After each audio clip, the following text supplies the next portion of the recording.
All right, we are back here, guys, ready to bring you Daredevil. Fuck, I forgot the number now. I just turned the page. 595. Another 95 one. That's one of the trends here of Marvel Legacy.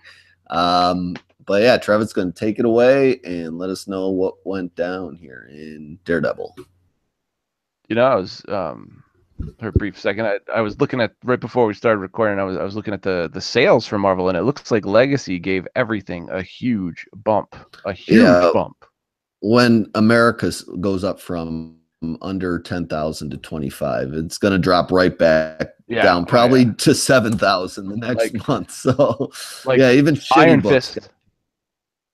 Yeah, like Iron Fist, which is a good book, but has low sales. It normally sells like 17K a month. It sold 71,000 issues. I was like, holy shit. Well, I'm glad that many people bought it because yeah, I'm glad they did it though, because maybe they'll retain some fans for that book, because it's been just getting it's one of the best books they have. So, but we'll see. So Daredevil 595, written by Charles Soule, art by Stefano Landini, colors by Matt Milla, letters by VC's Clayton Cowles. Who else, right? And cover by Bill Sienkiewicz, that's very special. Bill Sienkiewicz doing a cover, so that's pretty awesome. He does some covers for Deathstroke every once in a while too.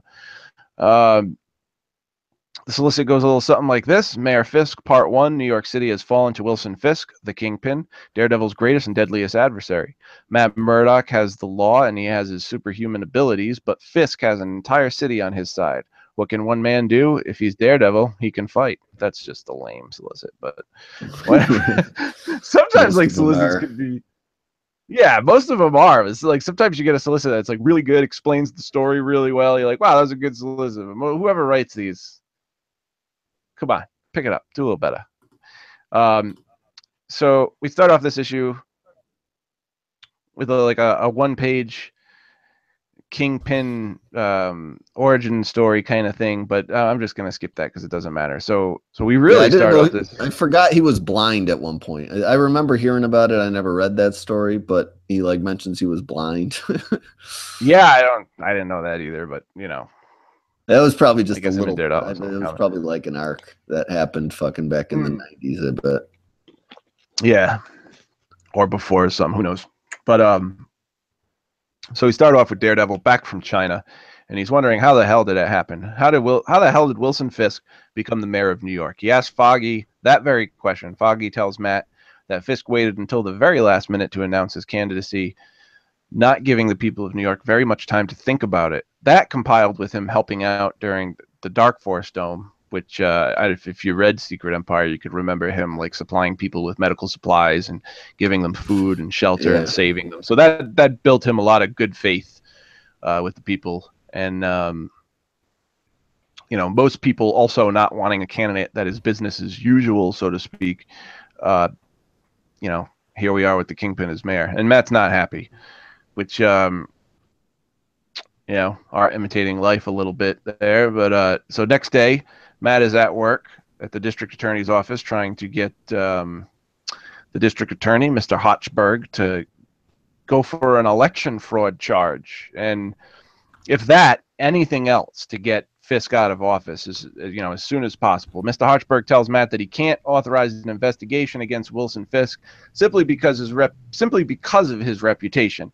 And even though he has no doubt that Fisk has done some heinous shit, as Fisk noted during his campaign, very little of the allegations have been proven. So, you know, Matt's just not happy, and he's what the fuck. And he's not getting any more happy because Mr. Hochberg hits him with some more bad news, and that's of right now Fisk has asked the DA to build cases against the city's vigilantes like Spider-Man, Iron Fist, Luke Cage, Punisher, Miss Marvel, and Daredevil, for starters.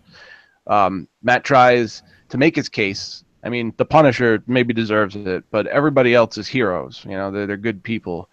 But there's nothing to be done. It is what it is, and he has to start building a case against himself. So... which is fucking, that's kind of funny, you know. You got to prosecute. Yeah, he brings up some objection. Yeah, he brings up some objection to it, but he's like, we got to do what we got to. Well, not necessarily Matt says that, but the mayor or whoever he's talking to is like, you got to do what you got to do.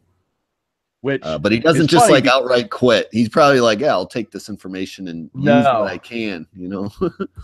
But the funny part about it is that the DA is an elected official. Like, it's not like the mayor can fire him. So I mean, technically the mayor's his boss, but he could start a side investigation on Fisk if he wanted to, but he's just not going for it. So Matt returns to his office, sick with the fact that he now has to open an investigation on himself. His assistant comes in and he starts going off about how unjust this all is, and finds out she doesn't exactly feel the same way.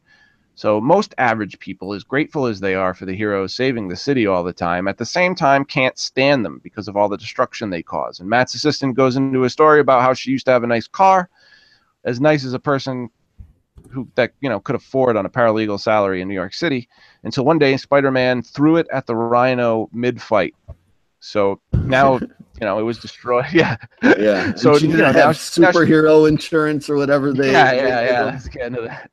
So and that's she can't drive off to like the mountains or drive to work. Now she has to take the subway and the bus and then walk the streets where it smells like garbage. So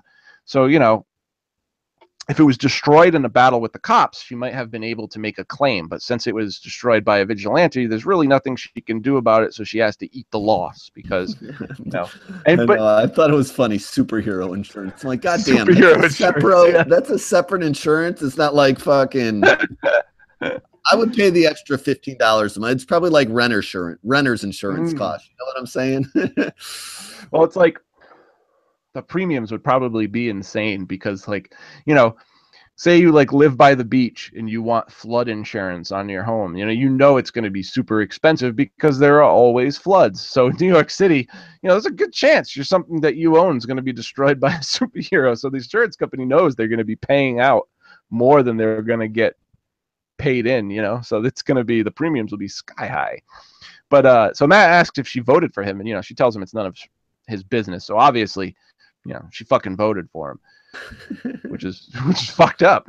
So next, Matt takes to the streets as Daredevil, thinking about his next move. Should he quit? I mean, he argued an impossible case to the Supreme Court. There are plenty of law firms out there that would love to have him, or maybe he can go work with Foggy again if Foggy will have him. Their relationship is tumultuous at best. Yeah, they're forever on the ins and outs with each other. It's like a boyfriend, girlfriend. They really are. Foggy, so pissed, always pissed at Matt. So he thinks Fisk wants him out of the DA's office. It's kind of obvious, having him investigate Daredevil. Fisk doesn't know that Matt is Daredevil, but he knows they're connected. And he thinks to himself, if he does quit, then he's giving Fisk exactly what he wants. But if he doesn't, he has to open investigation on himself. But he really doesn't want to. What the fuck did I write? But he really doesn't know his next move. But he can't admit that it's a really genius move by Fisk to do all of this, put him in a position where he's damned if he does, he's damned if he doesn't. So Fisk wins either way. While he's on the rooftop contemplating all of this, he hears a cry for help in the distance, and he goes off to check it out. And he gets to the alley where he sees two men attacking a woman. He intervenes and kicks the crap out of both of the guys. And then in the middle of giving his "I am the protector of the city" speech, he gets tased in the back by one of them. He asks them what kind of mug. This was my favorite part. I thought this was cool. Yeah, I thought this was cool too because I didn't see it. I didn't see this coming. I don't think anybody saw it. No, me either. I like this part. So he asked one of them what kind of mugger uses a taser because when have you ever heard of a fucking mugger using a taser? And then the woman reveals herself to be an NYPD detective as well as the two men, and she tells him to get on the ground slowly, drop his weapon, and he does. He does. A little bit of shit talking going on there. He argues that it's entrapment. And they make a comment about, learning that from his buddy, Matt Murdock, because it's obviously they have a close relationship. So knowing that they're one and the same fucking person. So, right. He thought he would have more time to work this out. He didn't know that they were going to be on him this fast, that the cops were just going to call to action and roam the streets. Because that this isn't like the only group of cops out there pretending to be mugged or something. Like they have to have a team out there looking for him because it's very specific. They are looking for Daredevil.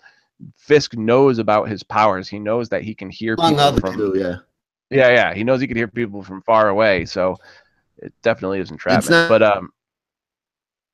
oh, I lost you for a second. You there? Daredevil. Can you hear Oh, me? there we go. Yeah. Okay. You Yeah, I jumped was out just for a saying second. it's an all heroes thing. They're not just picking on Daredevil per se. Yeah. But you find out that they kind of were looking for him specifically because Fisk was waiting for him. So he tells the cops.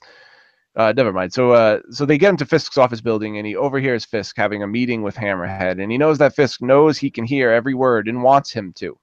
So the cops bring him in, and Fisk's office, and Fisk, Kingpin tells the cops to leave so he can have a word with Daredevil, and Matt tells Kingpin he won't get away with this. And Kingpin's like, "Well, get away with what? I didn't do anything. I won fair and square." So, so he tells me that he won fair and square. Did Daredevil really think the people of New York like having their lives invaded and their possessions destroyed and their lives just being run amok? Because as much as they are saving people from, being killed or being robbed, they cause just about as much destruction in people's lives as the villains would have anyway. So where's the benefit, So he brought Daredevil in this office to let him know that he's the new boss, basically, and he was chosen by the city to protect it. Daredevil wasn't. Daredevil basically forces himself on the city. Like, I'm here to protect you whether you like it or not. But, they chose Fisk. So it's kind of a big difference. So Matt throws his little billy club through the window, and he picks his cuffs, and he jumps out the window, telling Fisk, not too long, you're not going to be in this position forever. I'm going to get you the fuck out of here. What was he doing to his cuffs? He kept tapping it. Yeah, I don't know. All you get is tap, tap, tap, tap, click. So I don't know if it's I maybe know. I'm like, does he have a pin? I don't know. I don't see him with it. Maybe there's something on the edge of his finger. And then they should maybe, because they show the inside of the cuff for some reason. It doesn't really do anything, but they show the inside of the cuff, and it's like tap, click, and then he just gets out of the cuffs. I don't know how he does it. Maybe it's a magical blind man trick that nobody knows. I see like the X-ray vision of the cuffs, but it doesn't look like he's tapping it. But I don't see what he's doing when he taps it. You know what I'm saying? Yeah, I have no idea how the fuck he got out of the cuffs.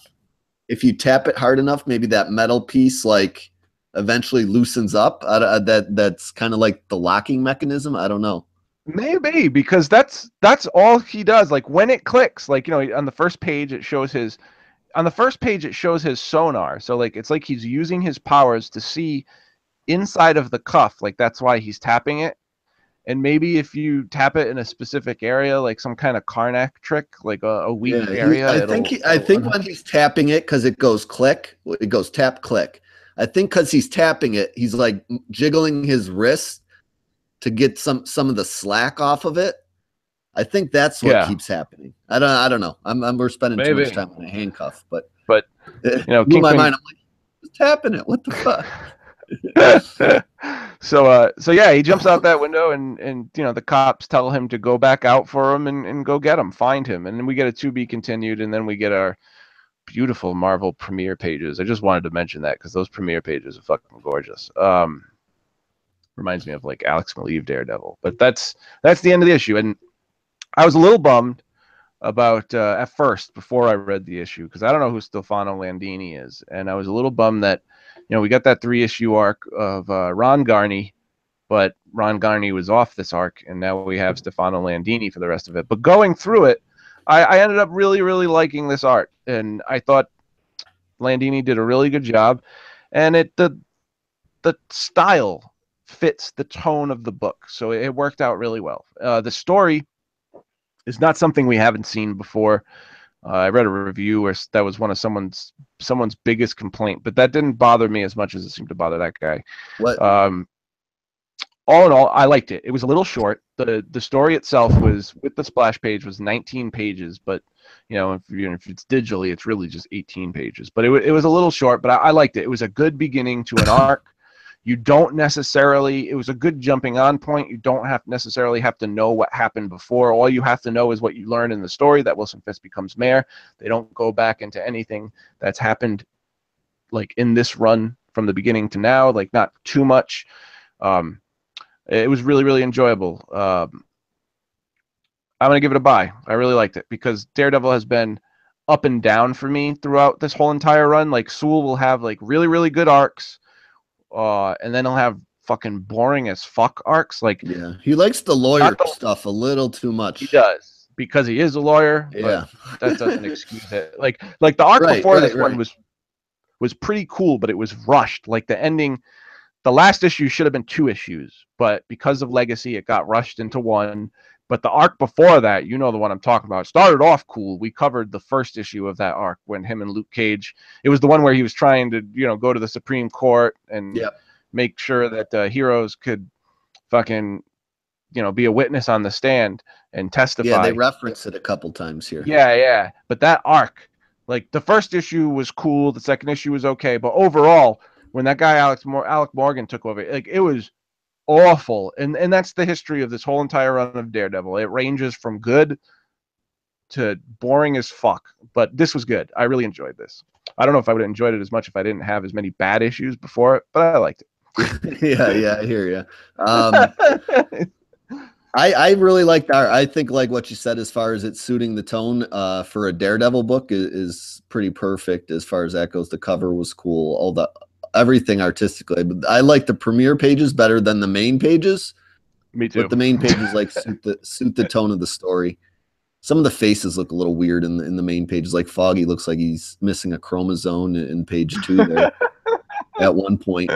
But yeah, the story, like I said, is sometimes this book just gets a little too lawyery for me. It'd be like, Yeah. I'm writing a comic book and I fill it with a bunch of teacher lingo and teacher shit that doesn't interest anybody but me. But yeah, I still enjoyed it overall, and I know the obvious parallel with the Kingpin story to what's going on in today's day and age. Yeah. It's blatantly obvious, but it's interesting enough, and it's done in an interesting way that you wonder how Daredevil's going to get himself out of this, and it presents him with an interesting problem to try to solve, especially with the cops now on his ass and stuff.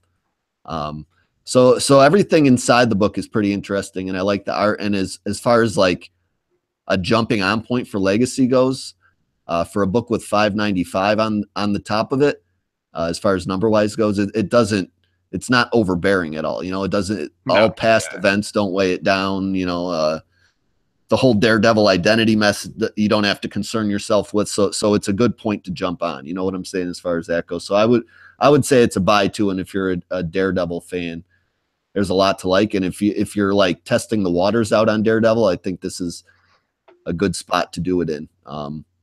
The Legacy issue, I mean. So yeah, I would say it's a buy as well. I told Rod Reese, he's the guy, he did the not the last Guardians issue, but the Guardians before it, and he did a lot of work on Secret Empire and stuff. And I get to love his stuff more and more as time goes on. He used to be an inker, like I think I've seen him ink for Ivan Rice sometimes. But this art, like I told him, I was like, you should really do a run on Daredevil. I was like, that would be fucking awesome, and he agrees. So maybe one day, he wrote me back. He totally agrees. Maybe one day we'll get to see some Rod Rice on Daredevil, because that would be fucking amazing. These premiere pages are beautiful. Yeah, they do look good. But yeah, we're gonna move on from Daredevil 595. We're gonna get into the second Legacy issue of Gwenpool here. Whoops. And this is going to be the book I kind of champion and tell everybody to check out. It's one of my favorites at Marvel right now. And that's Gwenpool, writer Chris Hastings. We got the backup art team on this issue. I think that's the case with a lot of these Legacy books. I think it's like they're giving the main artists a chance to catch up on the next arc, and like backup people are doing the current Legacy issues, because this Irene Strachalski, she's the backup artist. Yeah, she's the backup artist for Gwenpool. It's usually the guy that does the covers. His name's Gyaru. Okay. He's literally done almost every single issue with Gwenpool, and this Irene lady's done probably 4 or 5, and this might be the 5th one. Do they have a similar style? Because the cover and the interiors look pretty close. It's similar, yes, but I still like I can tell the difference because I've read every issue and I prefer the main artist much more. Like it's just the I don't know how to say what I'm trying to say here really. It's like more of a tone that this is more of a serious tone to the art, and he does it kind of more in a cartoony style that just suits the book a little bit. Okay. Makes it not so serious. But yeah, I'll read the solicit here. It's nice and short. Gwen is on a mission to get the attention of the Avengers. So what does she do? Hunts down the infamous Doctor Doom, of course. Good luck, Gwen. So yeah, last issue was basically her putting the wheels in motion, getting this idea after everything she's dealt with previously. She now wants the attention of the Avengers, and she's going to do this by bringing them Doctor Doom. Now, the big thing to know about Gwen and why she's doing this is she has all knowledge of comic book continuity. But since she's been in the Marvel Universe, she got pulled in from basically like our world that would know all this stuff. Since she's been pulled in, she doesn't know Doctor Doom is now a good guy. So she has all the knowledge of Doctor Doom being a bad guy and none of this new knowledge of him being the infamous Doom. So that's why she's trying to find him, bring him to the Avengers. And she starts off this issue by dealing with Vincent, the Doombot, who we dealt with previous in the Gwenpool arc, and is meeting up with her to take her out of like the general population down into this subterranean lair he has in the subway. So she's flying on his back on the way to this. I know, she's sitting Indian style, just chilling out on his back, flying to this devilish looking lair. And they basically get inside. It takes way too many pages for that to happen. But once they're inside, you know, he's walking her through the different areas of this. And they basically stumble upon all these different Doombots. But you can sense like something weird is happening as they're taking this walk through the mansion, because you start seeing another Gwen pop in and out of these random panels. And you're like, what the fuck is going on? So yeah, she has basically fourth wall breaking powers. She can maneuver herself around the panels of the comic book, usually only going forward in the future from what we've previously seen. But this looks like her coming back from the past, and we'll get to more of that later. So Vincent takes her to these old Doom armors, and as he walks over to these old Doom armors, he kind of gets activated and taken over by Doom himself, who's been listening in through Vincent once Gwenpool brought up his name. So all these Doom armors activate, and they start talking to her, saying, "You foolish child, you who would call for Doom." He answers before you even begin to speak. So now she knows she's talking to the real Doom. She pulls out her gun, and as she does so, the floor opens up right where she's standing. She farts. She starts falling.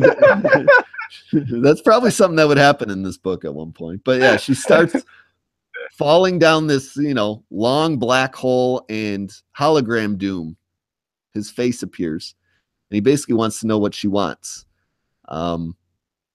You know, she's like, "Why do you look like War Machine?" So she's starting to connect the dots, like she knows something's off here. He's got a different suit on. He doesn't look like regular Doom. And Doom's just like, "I'm not dealing with your nonsense. I'll deal with you later," because he's more interested in something else, actually. So Gwenpool is dropped into this prison room, and he starts dealing with Vincent the Doombot, who he's intrigued by because, you know, he's covered himself in like, you know, this human skin, even though he has now what's left kind of like a Terminator-esque type face, because half of it got ripped off the first time dealing with Gwen. And Doom's interested because this Doombot has like tried to be a hero. Doom's kind of kept an eye on him, and this is the first time he's face to face with him. He was in another book, I think. Which, this Vincent Doombot? Yeah, he was part of an Avengers team. I was just looking for it in my my data file. U.S. Avengers? I feel like he would be in U.S. Avengers. No, it was a book during the time where they had like 1,000 Avengers books leading up to Secret Wars. He was in one of those books. It was like a weird Avengers team, and a Doombot was on that team. I think it was him. Okay. Yeah, because when Gwen met him, he was just kind of like living on undercover suburban life, and didn't even reveal he was a Doombot till the last issue in that arc. So I had no previous knowledge of him. We'll have to look that up for later. But yeah, Gwen starts getting this idea. She's banging on the door. She can't get out of this jail. So she, in the bottom of this page, starts hopping out of the panel. And this is her little kind of trick that she can manipulate the comic book and come in and out of it when she wants to. It's really cool. Yeah, so she starts looking through the pages ahead of this comic book and figures out she can't move ahead in this comic like she normally does. She's pulled this trick a couple times to beat people.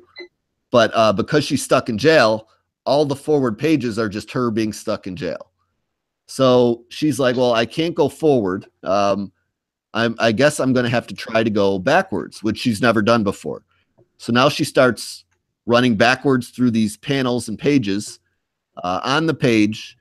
And that's where the connection gets made to earlier in the issue where you saw her popping up. She's like, oops, not yet.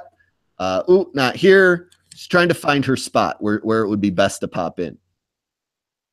So yeah, she ends up on the other side of the door in the jail, meeting her past self or future self. This gets a little confusing here to try to explain. So her current self is stuck in the jail while her past self is stuck on the outside of the jail, and she's going to open up this door. But for Gwen to open up the door on the outside, her inside self needs to hop out of the panel. So that's all what's going on here. Back to Doom and the Doombot. He's basically just having a conversation with this Doombot, and you know they're arguing out their differences. Doom tries to get to the bottom of why this Doombot is so angry with him. On Vincent's end that Vincent feels this entire change in Doom is fake and forced, and he's playing the fool on everybody else. You know, he does daddy issues. You know, Doom basically responds to him, join the club, and offers to fix Vincent's half face. You know, he's got half Doombot face, half flesh face here going on. Their conversation gets interrupted by Gwen, who's now out of jail, pulling her comic book shenanigans. And she approaches Doom with a sword, and she wants to just flat out put the sword right through his chest. She also does not care for any of Doom's changes. You know, she's trying and set in her way of bringing Doom to the Avengers so they'll accept her on the team, you know. And slashes Doom right across the midsection. And this is at the point where I don't really think it's the real Doom. Because then the old school Doctor Doom steps out of the new school Doctor Doom armor. And you know, he's like, all right, you foolish, clumsy girl. If it's Doom you crave, then it's Doom you will receive. And looks like they're about to get in a fight here. And that's how our issue ends, with old school Doctor Doom ready to fight Gwenpool. And next issue should be some crazy action. She doesn't usually win her fights on the up and up. You know what I'm saying? Like something crazy always happens for Gwenpool to end up besting the people that she bests. And that's probably what we're going to continue to get next issue. But yeah, I mean, this is a book I'm a little biased on, and I enjoy. The art wasn't up to its usual level of greatness that Jaharu or Giru does. But this Irene lady does a pretty good job of almost nailing it. Not quite, but she's close. You know, you compare the cover to the inside pages, and that's basically the difference you're looking at. So I don't know. This book is just funny to me. It's a good time. Like I look forward to it every month. I don't ever forget anything about the book because I have such a good time reading it. You know, it's not ever anything I have to go back and reread because I didn't get it.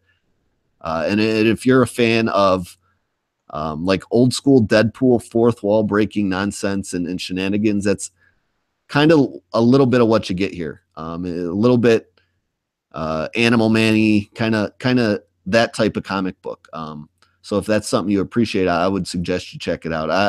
I mean, I'm positive on it anyways. I think there have only been like 3 or 4 bad issues really of Gwenpool in total, if you ask me. But this is continuing her story, and it's enjoyable. Her powers are crazy, and I always have a blast. So it's a buy for me. But I also understand how people can totally like discount the book as just being nonsense. It's kind of like stuck in its own little corner of the Marvel universe, or just kind of like want to jump in and out of it because if you're not following it from the beginning, I could see how it could turn you off. But it's been a fun balls to the wall story, and I've have every issue she's ever been in. Really, I enjoy it that much. So I don't know. I'm interested to hear what you think about it personally. You know what? It's not normally a book that I would pick up and read, but I actually really, really enjoyed it. I liked I don't know that I haven't picked up this book before, so I don't know the Guhiru's normal art style, except for the cover, which the cover looks great. So I'm sure his style is awesome too. Yeah. Like he's one of the rare artists that his cover style matches his inside style. Like it's as detailed. It looks like identical, like character wise and everything. So yeah, I always appreciate that too. Yeah. Well, let me ask you a question. Was Vincent in the story before this one? Yeah, he was in I think her second arc, like issues 6 to 12, was like a story all revolving around Vincent and their relationship. And all right. And she started working for him at first and then found out he wasn't really on the up and up. And then by the end, they teamed up together to stop something. So it was a pretty cool arc. They're kind of like loose friends, not really. Like he has an uneasy alliance with her, but knows she's like trying to do good just in her own way. So when this issue started, this is brand new. Like they weren't doing something in the last issue that ended with them together going on where they're going now. No, she just basically last issue was her meeting up with him to get in contact with Doom. Like she got this idea, and it was basically the cliffhanger, her running into Vincent last issue. All right. I loved when she was riding on his back down the tunnel. That was fucking hilarious. Yeah, I know. Because the first two panels, you're like, are they on the subway train? Because then you see their two faces, this subway car, and then the next is a splash page of her riding on his back. Yeah, I mean, it was really funny. Like it does read like a Deadpool comic, but even wackier. If you can imagine. I love I really love the fact that she does have all this, because she's from our universe pretty much, and she has all this comic book knowledge because she was reading comics. She was a big comic book fan before she came to this universe, so she knows everybody and everything. I honestly like this character. Like she showed up in a Champions issue, and it put me off, like because you always talk about this book, so I always been curious about it, wanted to try it out. But the way Mark Waid wrote her kind of put me off it. But the way she's written here is, I like the way she's written here. It's fun. It's funny. Yeah, her guest appearances never really go over well. If Chris Hastings isn't, if Chris Hastings isn't writing the character, I don't usually bother myself with it. Because he does a really good job with her. I loved when she's like hopping out of the comic book panels, deciding, because that's cool. Like technically she doesn't have any powers, but really she does. Like if she can jump out of the panels, go forward and backwards and in the future and the past, like that's pretty fucking awesome. The art was really great in this issue. I really enjoyed it. It wasn't like it was like really good clean line work. I liked the story of Vincent, like how he has these daddy issues with Doom, and they kind of get resolved at the end. In the beginning of the issue, you could tell, like even friggin' Gwenpool says it in the beginning of the issue when she sees all the Doom bots, she sees all like the Latvian memorabilia, the portraits of Doom everywhere, and she's like, someone's got some daddy issues, Yeah, I know. And good Doom, they get resolved. The artist, whatever, I can't pronounce her name. You did it right. What's her name again? Yes, Irene. Fuck, I just clicked off those notes. Here it is. Irene Strashalski. Okay. She messed up Doom's helmet a little bit, but I'll forgive it because I liked this issue a lot. I don't think it's Doom at the end of the issue either when she slices him open. Does Doom's armor go on with like that extremist power or no? Is it like kind of that liquid metal? Because he like peels his face back and you just see like his face, but the helmet's still on him.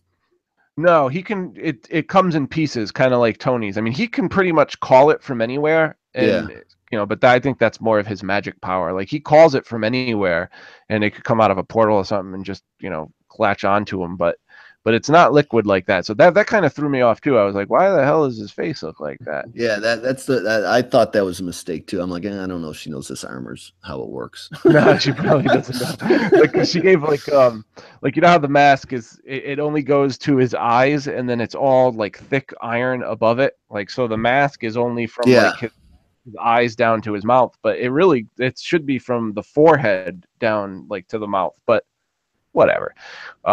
It's not a big deal. I really liked it. It was really fun. It was a cool story. I was interested. I wanted to see what happened to the characters. You know what I mean? I wanted to see Vincent have this conversation with Doom and resolve some of his issues with him. And the fact that it made me interested, and the fact that it made me want to check out the next issue, I think it's a buy. Yeah, I think it's a buy. Yeah, that's cool.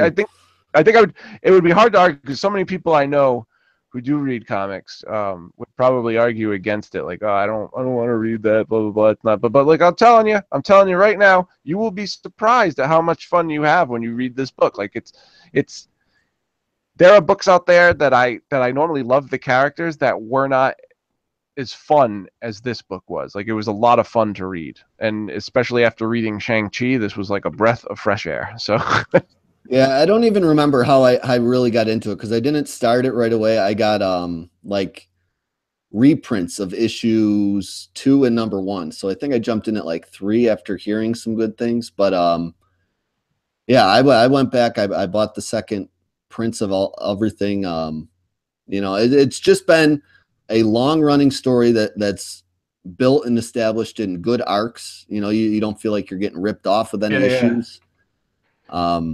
So yeah, I mean, if it's something you're interested in, I would suggest going back and reading the trades because the characters like learned how to manipulate this world and do different things from the very beginning when she was getting her bearings about what happened to her. And there's even the third arc is pretty cool. Like she goes back and figures out how this all happened to her because she had problems remembering and yeah, so it's really a complete story so far, and those are always my favorite comic books.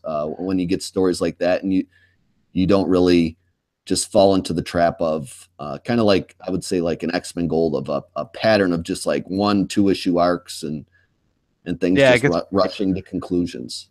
Yeah, it gets kind of it feels kind of when that happens, it makes the book feel kind of pointless. It really does. Yeah. Like, why am I reading so this? What's just like everything's well built, so it's like a good book from beginning to even current. You can tell. Issues. You can tell that the trade sales are one of the things because I don't know what the sales are, but you can tell that the editor, the writer knows that a lot of people buy the trades because it's like in the letter section. It's like, let's put a bookmark in that trade for now and tackle your letters. But I also I always read letter sections. I love to read letter sections because sometimes maybe there's something I missed that's in a past issue that someone in the letter caught and I didn't catch it. You know, so I like for that, and I also just like seeing what other people have to say. So. I love how all the letters are written to Gwen, like as if she. Yeah, I was going to say that the editor answers them like it's Gwenpool responding to everybody. It's yeah, I love that. I know who this editor is too because she's got like a big presence on social media. A lot of people hate her guts. So yeah, I think I'm on the block list for Heather Antos because of like certain accounts I follow. Because unless I'm on the Marvel Madness accounts, she blocks me. So. But it's like I've never tweeted anything to her. I love her like the book that she probably does the most work on. So and, you know, a lot of people like her are really sensitive on like a lot of people these days online are fucking sensitive fucking babies. Like no offense, Heather. No offense. No, I know to anybody. But yeah, I don't like a bunch of Marvel people crazy shit. So I was surprised. And she's one of those people who led the charge against Ethan Van Sciver for being a quote-unquote Nazi. Yeah, that might be why I'm blocked because I follow Van Sciver. I don't know. I haven't figured out why. I think like he has a vulgar sense of humor that you know, whatever. Like he's making a joke to piss people off, and they're falling for it. They're falling. You know, the definition of the that's the definition of snowflake. Like people who get upset about everything, like overly upset about shit that they're Yeah. not like yesterday online, these people who are freaking out about Apu from The Simpsons, and it just pissed me off so bad. I'm like, come on, man. They're talking The about how Simpsons is a 30-year-old TV show. Like yeah. it gets the benefit of the Well, doubt. like, You know what I'm saying? they're like, oh, Apu's a stereotype. And I'm like, everybody on that show is a Homer's a Yeah. stereotype. Like Right. everyone on that show is a stereotype. That's the joke. Like that's Homer's a stereotype of a white trash dad. You know what I'm saying? Yes. Like, Yeah, exactly. there's not white people up on their soapboxes screaming Homer Simpson is a bad role model. No. Everyone knows that, and you just take it as the joke. You know what I'm saying? Like, I know. Nobody has a sense of humor anymore. Everything's off limits. We could talk about that all day, but yeah. I'm a joke person. I make jokes in bad taste at times. That if it's not funny, it's not funny. Whatever. That's how I take it. But I don't get offended at jokes. Regardless, we're gonna. I don't even get offended at jokes about me. So like, no, yeah, I've over 35 years. I have a hardcore that it's very hard to get me emotional about anything. So these people wouldn't. Regardless, unless it's the Buffalo Bills, I'm pretty emotionally stable. These people would not have survived growing up in the neighborhood I grew up in. Like it was all about ball busting Bills and fans picking on each other. Yeah. And emotional to the core, so I can tell if you're a Bills fan within 5 minutes of meeting you. But yeah, none of the lofty comic book fans are Bills fans. I can tell you that right now. But we're gonna wrap up this section. We're gonna go off to the midpoint marvelous facts, where we got a spotlight on Shang-Chi, who's coming up in book section 2, and Moon Knight. So we'll be right back.